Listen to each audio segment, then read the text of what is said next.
temperatures rocketed into the triple digits last month, you may remember that 2 cars of BART trains went off the track in Concord.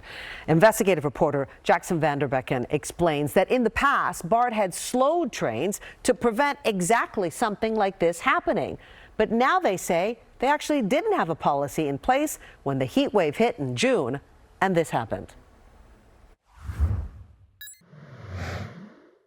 About a month ago, a 10-car BART train traveling 70 miles an hour partly derailed at this Concord overpass behind me. A car's dash cam video captured the moments right after 2 train cars partly left the tracks on one of the hottest days this summer. Thankfully, none of the 50 passengers was seriously hurt. BART blames the accident on extreme heat. This grainy BART photo shows how the rail warped that day as temperatures topped 102 degrees. You could see the damage near that black marker. In the wake of that derailment, BART officials tell us the agency had no formal policy to counter the risk that heat could damage their systems.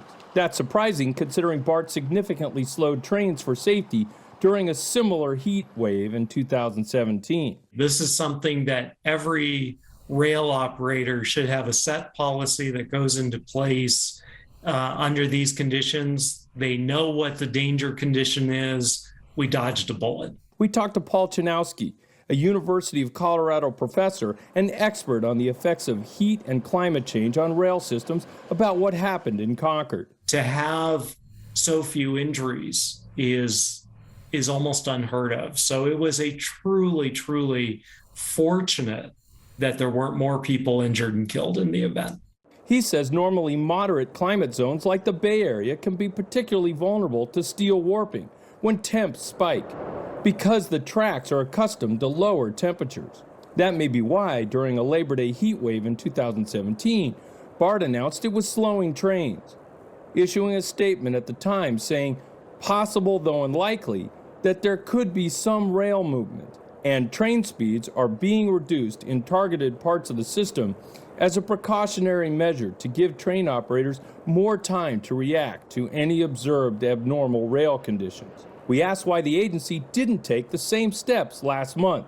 A BART spokesperson responded that no policy was in place at the time of the June derailment, but one is in place now.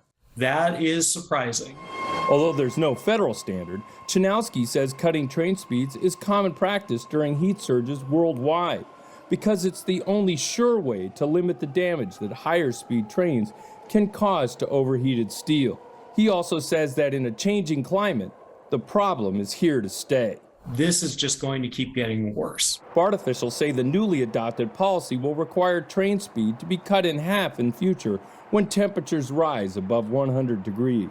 Jaxon Van Derbeken, NBC, Bay Area News.